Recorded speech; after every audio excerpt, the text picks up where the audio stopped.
Hello everyone, again welcome to my YouTube channel. So मैंने आप लोगों को बताया था कि वर्णमाला करूँगी, तो वर्णमाला का टाइम तो नहीं मिला था, बट हाँ मैं इच्छा से संबंधित कुछ महत्वपूर्ण वाक्यांश मैं आप लोगों को कराने वाली हूँ। जैसे कि मरने की, जो मोस्टली एग्जाम में पूछे जाते हैं, इच्छा से संबंधित हैं और ये एग्जाम में आते हैं। जैसे मरने की इच्छा मुमूर्षा, मरने की, देखो मरने की इच्छा मुमूर्षा, और मरने की इच्छा रखने वाला या मरणासन अवस्था वाला मुमूर्षु।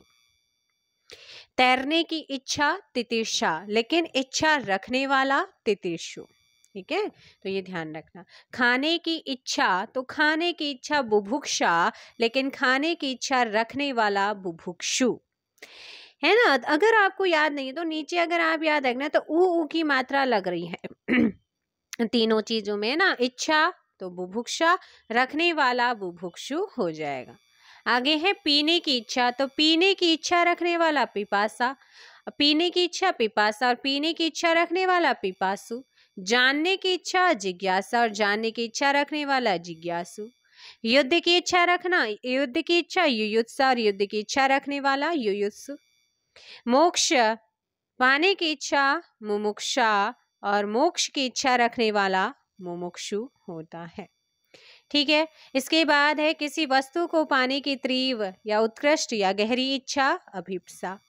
किसी वस्तु को पाने की तीव्र या उत्कृष्ट या गहरी इच्छा रखने वाला अभिप्सु।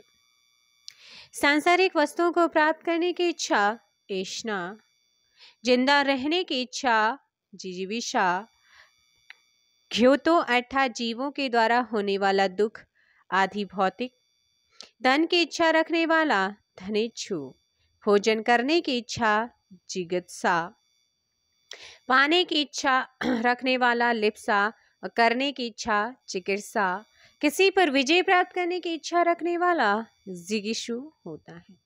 अब आपके क्या होते हैं दिशाएं होती हैं, उनसे भी क्वेश्चन आता है। जैसे कि उत्तर और पूर्व की दिशा को ईशान कोण कहते हैं। ऐसे ही इसके अपोजिट है आपका साउथ और वेस्ट है, तो साउथ वेस्ट की नृत्य कोण कहा जाता है। ऐसे ही आपका है पश्चिम और उत्तर और पश्चिम, जिसे वायव्य कोण कहते हैं। ऐसे ही है आपका दक्षिण और पूर्व, जिसे आग्नेय कोण कहते हैं। तो आग्नेय कोण पूरब दक्षिण, और ईशान कोण हो जाएगा आपका उत्तर और पूर्व हो जाएगा। पश्चिम और उत्तर, उत्तर या पश्चिम वायव्य कोण हो जाता है, और दक्षिण और पश्चिम हो जाता है नैऋत्य कोण होता है। तो ये कुछ इंपॉर्टेंट आपके लिए थे जो मैंने आपके एग्जाम के पॉइंट ऑफ व्यू से कराए। आई होप सो कि आपको ये इंपॉर्टेंट चीज़ें आपके एग्जाम में हेल्पफुल होंगी। चलिएगा, छोटा सा वीडियो था क्योंकि वर्णमाला का टाइम नहीं मिला था। सो वर्णमाला मॉर्निंग में कराने की कोशिश मैं आप लोगों को कराऊंगी, और यहाँ से क्वेश्चन मोस्टली एग्जाम में आते हैं। Thank you very much.